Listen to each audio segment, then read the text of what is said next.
আসসালামু আলাইকুম রহমতুল্লাহ। স্বাগত জানাচ্ছি আমি মোহাম্মদ বেলাল হোসেন। আমাদের আজকের প্রসঙ্গ কিভাবে আমরা আমাদের চ্যানেলে অর্গানিকভাবে সাবস্ক্রাইবার বাড়াতে পারি। আমার অনেক অডিয়েন্স আছে যারা পার্সোনালি এসএমএস করে অথবা অনেক সময় জিজ্ঞেস করে কিভাবে আমি সাবস্ক্রাইবার জেনারেট করতে পারবো। এই টপিকের উপরে একটা ভিডিও মেক করেন। তো অনেক সময় হয়ে ওঠে, আবার অনেক সময় হয়ে ওঠে না। কথা না বাড়িয়ে শুরু করছে আজকের প্রসঙ্গ, কিভাবে অর্গানিক পর্যায়ে আমরা সাবস্ক্রাইবার বাড়াতে পারি। তো এটার জন্য সর্বপ্রথম আমার ক্রোম ব্রাউজারে আমি মেইলটা ওপেন করে নিচ্ছি। তারপর আমি যে মেইল থেকে চ্যানেলটা জেনারেট করেছি সেই মেইলের ওয়াইটি স্টুডিওটা ওপেন করে নিচ্ছি। বাস, আমি ওয়াইটি স্টুডিওটা ইন্টারপ্রেস করে দিলাম, তখন এরকম একটা ইন্টারফেস শো করেছে। এখন আমি youtube-studio.com এখানে আমি সাবমিট করে দেবো, ইন্টারপ্রেস করে দেবো। একটু নেট স্পিড স্লো, ওপেন হয়ে গেল। আমি আমার টিউটোরিয়ালটা একটু লাইভ ক্লাসের মতো সাজাতে চাচ্ছি, যারা একটু ধৈর্য ধরে দেখবে আশা করছি উপকৃত হবে। তো যখন ওয়াইটি স্টুডিওটা ওপেন হয়ে গেল তখন আমাদের সামনে এরকম একটা ইন্টারফেস শো করবে। এখানে বেশ কিছু অপশন আমরা পাবো। প্রথমত ড্যাশবোর্ড, তারপর কন্টেন্ট অ্যানালাইটিক্স, এরপর কমিউনিটি। তো আমরা সাবস্ক্রাইবার গ্রো করার জন্য, সাবস্ক্রাইবার জেনারেট করার জন্য মূলত আমাদেরকে আসলে একটু রিসার্চেবল অপশনগুলো যেগুলো আছে সেই অপশনগুলোতে যেতে হবে আমাদের। তো রিসার্চেবল অপশন সাধারণত আমরা অ্যানালাইটিক্স থেকেই পেতে পারি। তো কথা না বাড়িয়ে অ্যানালাইটিক্সে প্রেস করে দিলাম। তখন এইখানে চারটা অপশন আমাদের সামনে শো করবে। একটা হচ্ছে ওভারভিউ, আরেকটা হচ্ছে কন্টেন্ট, আরেকটা হচ্ছে অডিয়েন্স, আরেকটা হচ্ছে ট্রেন্ডস। আমাদের মূল খেলাটা কিন্তু ট্রেন্ডসকে কেন্দ্র করে। দেখতে পাচ্ছেন ট্রেন্ডস যে অপশনটা, এটাকে এখন আমাদের প্রেস করতে হবে। বাস, আমি ট্রেন্ডস অপশনটা প্রেস করে দিলাম। এখন যে ইন্টারফেসটা শো করেছে সেটা আমাদেরকে সুন্দর করে বুঝতে হবে। দুটো জিনিস বুঝতে হবে। একটা হচ্ছে এখানে বলেছে get ideas for your next videos. আমি পরবর্তীতে আমার ইউটিউব চ্যানেলে কোন ভিডিওটা আপলোড করব তার থেকে আমি এখান থেকে আইডিয়া নিতে পারি সার্চ করে। এই যে সার্চ বার দেখতে পাচ্ছেন, এখানে সার্চ করে সেই আইডিয়াটা নিতে পারি। এটা হচ্ছে একটা মূল থিমস। এখান থেকে আইডিয়া নিয়ে ভিডিও মেক করে যদি আমি আমার চ্যানেলে আপলোড করি, আমি বিশ্বাস করি চ্যানেলটা গ্রো করবে, সাবস্ক্রাইবার বাড়বে, যেটা আমি বিশ্বাস করি। সাবস্ক্রাইবার বাড়ানোর একটা টেকনিক। আর একটা হচ্ছে এখানে বলেছে, অপশনটাতে বলেছে যে what people are looking for. লোকজন এখন কি খুঁজছে, লোকজন কি খুঁজছে।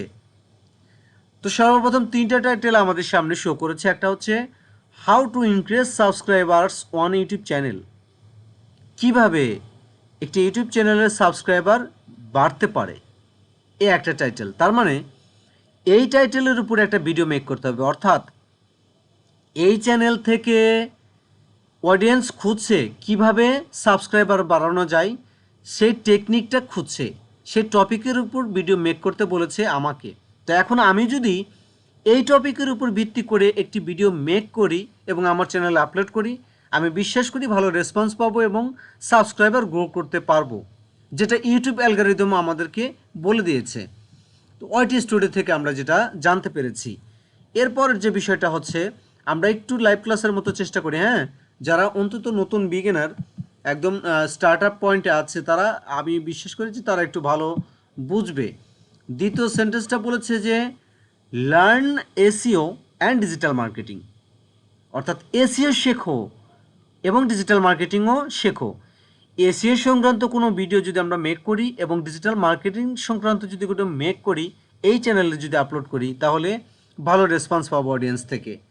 তারপর 3 নাম্বার টাইটেলে যেটা বলেছে সেটা একটু বোঝানোর চেষ্টা করছে আপনাদেরকে। এখানে বলেছে how to create new YouTube channel and SEO, কীভাবে নতুন একটি চ্যানেল ক্রিয়েট করব এবং এসইও করব, সেই টপিকের উপরে আমাকে ভিডিও মেক করতে বলেছে।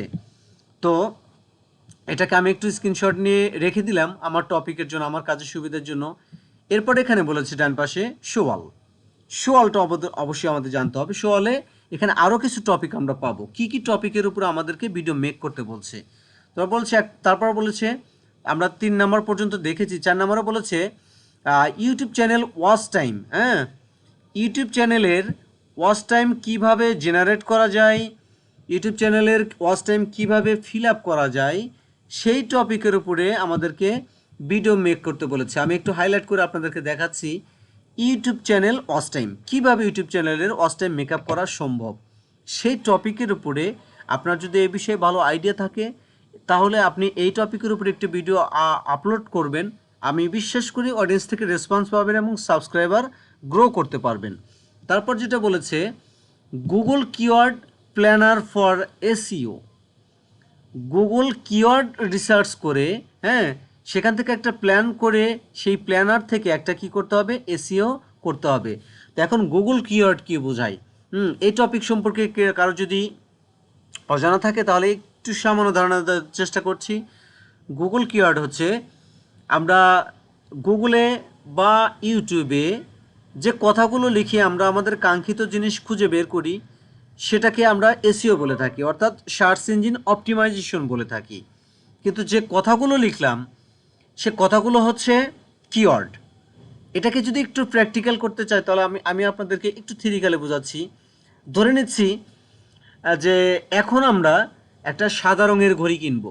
তো এখন গুগল ক্রোম ব্রাউজারে লিখে যদি সার্চ করি সাদা রঙের ঘড়ি, তাহলে এখানে সাদা এটা একটা কিওয়ার্ড, রঙের এটা একটা কিওয়ার্ড, ঘড়ি এটাও একটা কিওয়ার্ড। তিনটে শব্দে একত্রে মিলিয়ে হলো সাদা রঙের ঘড়ি। এই তিনটে শব্দে একত্রে মিলিয়ে ইউটিউবে অথবা গুগল ক্রোম ব্রাউজারে যখন আমরা সার্চ করব সেই সার্চিং পদ্ধতিটা এবং সার্চিং পদ্ধতির কারণে যে সাদা রঙের ঘড়িটা বের হয়ে আসবে, যে সিস্টেমেটিক্যালি আমার কাঙ্ক্ষিত জিনিসটা বের হয়ে আসবে, এটাকে বলা হয়ে থাকে এসইও, অর্থাৎ সার্চ ইঞ্জিন অপটিমাইজেশন। এটাকে আমরা অনেক সময় সোশ্যাল মিডিয়া অপটিমাইজেশনও বলে থাকি, এক একজন এক একটা নামে এটাকে করে। তারপর 6 নম্বর টপিকে বলেছে new YouTube channel full set up. তো ফুল সেট আপটা কী জিনিস? আমরা কাস্টমাইজ কথাটার সাথে খুব বেশি পরিচিত, ফুল সেট আপের সাথে পরিচিত না। আসলে কাস্টমাইজ এবং ফুল সেট আপ করাটা একই অর্থে ব্যবহৃত হয়ে থাকে। কিভাবে একটি ইউটিউব চ্যানেল খুলে সেটাকে কিভাবে কাস্টমাইজ করা যায়, ডিসক্রিপশন দিয়ে প্রয়োজনে কিওয়ার্ড দিয়ে এসইও করে ফুল সেট আপ করা যায়, সেই টপিকের উপরে যদি একটি ভিডিও ক্রিয়েট করে ভিডিও মেক করে আমরা যদি চ্যানেলে আপলোড করি তাহলে কি হবে, এখানে অডিয়েন্স থেকে ভালো একটা রেসপন্স পাওয়া যাবে, বছর শেষে অ্যাভারেজ একটা ভিউ তো পাওয়া যাবেই, সেই সাথে আমরা সাবস্ক্রাইবার জেনারেট করতে পারবো। 7 নম্বরে বলেছে প্রফেশনাল ইউটিউব চ্যানেল ক্রিয়েট 2025, অর্থাৎ কিভাবে 2025 সালে প্রফেশনালি একটু ইউটিউব চ্যানেল ক্রিয়েট করা যায় সেই টপিকের উপরে একটা ভিডিও মেক করতে বলেছে। যে টপিকটা মূলত 3 নম্বর টপিকের সাথে খুব বেশি মিলে যায়। 3 নম্বর টপিকেও বলেছে একটা ইউটিউব চ্যানেল জেনারেট করতে। এখানে যে টপিকগুলো, যে টাইটেলগুলো সবচেয়ে বেশি পরিমাণ সার্চ হয়েছে, ব্যাপারটা এরকম, আমি একটু খুলে বলি। হ্যাঁ, আমার এটা take review channel. Take review চ্যানেলে যে ভিডিওগুলো আপলোড করা হয় তা কিন্তু আমরা জানি। এই টেক রিভিউ চ্যানেল থেকে কোন কোন ভিডিও আপলোড হতে পারে, আমার মতো আরও যারা টেক রিভিউ চ্যানেল থেকে ভিডিও পাবলিশ করে এর ভিতর থেকে কোন কোন টাইটেল সর্বাধিক পরিমাণ সার্চ হয়েছে, অথবা সর্বাধিক পরিমাণ টাইটেল অর্থাৎ এই কাঙ্ক্ষিত টাইটেলের টপিকের ভিডিও অডিয়েন্স সর্বাধিক পরিমাণ সার্চ করেছে, সে টপিকগুলোর উপরে যদি আমরা ভিডিও মেক করি এবং চ্যানেলে সাবমিট করি তাহলে আমরা সাবস্ক্রাইবার জেনারেট করতে পারবো। তো এভাবে এখানে বেশ কিছু টাইটেল দেওয়া আছে। প্রত্যেকটা টাইটেল অ্যানালাইসিস করে যদি আমরা ভিডিওগুলো মেক করি আমরা অডিয়েন্স থেকে ভালো রেসপন্স পাবো, সাবস্ক্রাইবার জেনারেট করতে পারবো। এটা হচ্ছে সাবস্ক্রাইবার জেনারেটের দ্বিতীয় সিস্টেম। প্রথমটা বলে দিচ্ছি, প্রথমটা আমি আগে বলে দিচ্ছি যে সার্চ আইডিয়া। হ্যাঁ, তারপর হচ্ছে এখানে সর্বাধিক পরিমাণ যে সার্চগুলো হয়েছে সেই টাইটেলগুলো। তৃতীয়টা হচ্ছে প্রত্যেক দিন একটা করে লং ভিডিও আপলোড করতে হবে আপনার চ্যানেলে, এবং ভালো টাইটেল, ভালো ডিসক্রিপশন, একদম প্রপার এসইও সহ। যেটা এক কথায় বলতে গেলে প্রত্যেকটা দিন একটা নিশির উপর কাজ করে নির্দিষ্ট একটা সময় আনতে একটা লং ভিডিও আপলোড করতে হবে আপনাকে প্রত্যেকটা দিন। এটা হচ্ছে তৃতীয় টিপস। চতুর্থ টিপস হচ্ছে অন্তত প্রতিদিন 3 থেকে 5টা শর্টস ভিডিও আপলোড করতে হবে প্রপার এসইও সহ। ইভেন একই নিশের উপর ভিত্তি করে সেটা বলতে কি একটা নির্দিষ্ট টপিকের উপর ভিত্তি করে আপনাকে গতানুগতিক ধারায় এগিয়ে গেলে চলবে না, একটি নির্দিষ্ট টপিকের উপর ভিত্তি করে এগিয়ে যেতে হবে আপনাকে। এ হচ্ছে বিষয়। এই মোটামুটি টিপসগুলো ফলো করলে আপনি আপনার চ্যানেলটাকে গ্রো করার পাশাপাশি সাবস্ক্রাইবার জেনারেট অবশ্যই করতে পারবেন। আর একটা কথা হচ্ছে একটু লাইভ করার প্রতি আপনাকে দৃষ্টি রাখতে হবে। আপনি যদি নিয়মিতভাবে আপনার চ্যানেল থেকে লাইভ করেন বা করতে চান, তাহলে অডিয়েন্স আপনার সাথে এঙ্গেজড হয়ে যাবে। অডিয়েন্স যখন এঙ্গেজড হবে, আপনার কোনো একটা কথা, কোনো একটা টপিক বা চ্যানেলের কোনো একটা অংশ তার যখন মনে ধরবে, তখন প্রপারলি সে আপনার চ্যানেলটাকে সাবস্ক্রাইব করে দিবে। এভাবে যদি আমরা নিয়মিতভাবে কাজ করি টানা 2 মাস, আমি বিশ্বাস করি আমরা অডিয়েন্স জেনারেট করতে পারবো, অর্থাৎ সাবস্ক্রাইবার জেনারেট করতে পারবো। সেই সাথে বছর শেষে আমরা একটা অ্যাভারেজ ভিউ পাবো, চ্যানেলটাকে খুব সহজেই আমরা গ্রো করতে পারবো। আজকের মতো এ পর্যন্তই। ভালো থাকবেন সবাই। আল্লাহ হাফিজ।